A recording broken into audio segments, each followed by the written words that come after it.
ఇయాల మిత్రులారా ఇందిరమ్మ రోటీ కప్డవర్ మకాన్ తర్వాత విజయభాస్కర్ రెడ్డి ఎన్టీ రామారావు గారి బియ్యం పథకం తర్వాత శ్రీమతి సోనియా గాంధీ గారికి ఈ దేశం రుణపడి ఉండాలి. చట్టబద్ధత లేదు.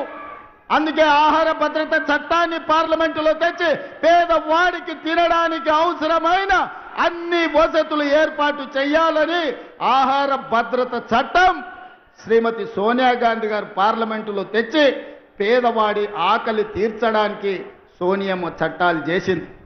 పెద్దలు చెప్పేటోళ్ళు, మా నాయనమ్మ చిన్నప్పుడు అనేది భార్య జీతం చూస్తుంది, అమ్మ ఆకలి చూస్తుందని.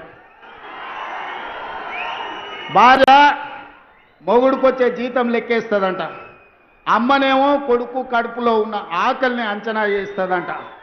ఆ అమ్మ పాత్ర సోనియమ్మ పోషించి ఈ బిడ్డలకు ఆకలి ఉండొద్దు, ఆహార భద్రత చట్టాన్ని తేవాలి.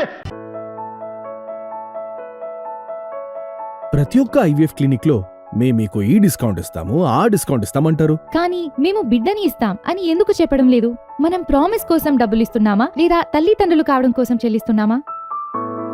నోవా ఐవీఎఫ్ దాగిన ఖర్చులుండవు, మీరు నమ్మగల నైపుణ్యం మాత్రమే. పేదవాడిని ఆదుకోవాలని సోనియమ్మ ఆహార భద్రత చట్టం తెస్తే దొడ్డు బియ్యాన్ని సన్న బియ్యం ద్వారా ఆ ఆకలి తీర్చాలని పెద్దలు మిత్రులు ఉత్తమ్ కుమార్ రెడ్డి గారు సివిల్ సప్లైస్ కార్పొరేషన్ ద్వారా ఈ రోజు దేశంలోనే మిత్రులారా 10 ఏళ్ళు మేధావుల మన్నోళ్ళు 80,000 పుస్తకాలు చదివినోళ్ళు తెలంగాణ మూల మూలన నరాన నాకు తెలుసు ఎవరికి తెలుసా అని అడిగినోడు 10 ఏళ్ళలో ఎన్నడన్న సన్నబియ్యం పేదోళ్ళకి ఇయ్యాలని ఆలోచన చేసిండా? మీరు ఒరేస్తే ఊరేసుకున్నట్టే అని మిమ్మల్ని భయపెట్టిండు. ఆయన ఫామ్ హౌస్లో 1000 ఎకరాల వరి పండించి, మిత్రులారా ఇది బాగా తెలంగాణ రైతాంగం వినాలి, ఆనాటి మాజీ ముఖ్యమంత్రి గారు ప్రజలకు విజ్ఞప్తి చేసిండు, మీరు వరి వేయొద్దు, మేము ఒట్లు కొనం, ఒకవేళ ఊరేసుకుంటే మీరు ఊరేసుకున్నట్టే అని. ఆయన చెప్పిందే నిజమైతే అదే సీజన్లో అదే పంటలో దాదాపుగా ఎర్రవల్లి ఆయన ఫామ్ హౌస్లో 1000 ఎకరాల ఒట్లు పంపిస్తే కావేరి సీడ్స్ అనే కంపెనీ 4,500 రూపాయలకు క్వింటాలు ఆయన ఫామ్ హౌస్లో వండించిన ఒట్లు కొన్నారు. మిత్రులారా, నేను ఇది అధికారికంగా ఆరోపణ చేస్తున్న వారి మీద. నేను అడుగుతున్న తెలంగాణ రైతాంగాన్ని, మనం పండించిన ఒట్లు 2,000 కొనేటాడు దిక్కు లేదు, రైతులు ఊరేసుకుంటుంటే ఒట్లు కొనక చంద్రశేఖరరావు గారు ఫామ్ హౌస్లో పండించిన ఒట్లు 4,500 రూపాయలకు క్వింటాల్ కొన్నారంటే అవి ఒట్లా లేకపోతే అందులో బంగారం పండుతుందా అని నేను అడుగుతున్నా. దొరగారి ఫామ్ హౌస్లో పండితే 4,500కు అమ్ముకుంటాడు, మన దళితులు గిరిజనులు పండిస్తే ఒట్లు కొనేటోడే లేడు.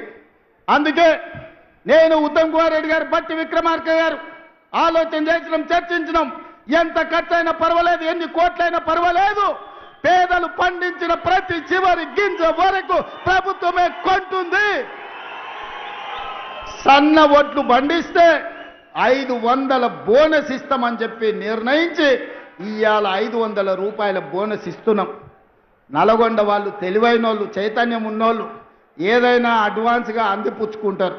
అందుకే 12 లక్షల వరి పండిస్తే మీ వాళ్ళే 8 లక్షలు ఇవాళ సన్న ఒట్లు పండిస్తూ రాష్ట్రంలోనే అత్యధికంగా సన్న ఒట్లు పండించేది నల్గొండ జిల్లా. ఇవాళ అత్యధికంగా రుణమాఫీ జరిగినా, అత్యధికంగా సన్న ఓట్లకు బోనస్ వచ్చినా అది నల్గొండ జిల్లాకే అత్యధికంగా వచ్చింది. అది మీ చైతన్యానికి, మీ పట్టుదలకు మారు పేరు.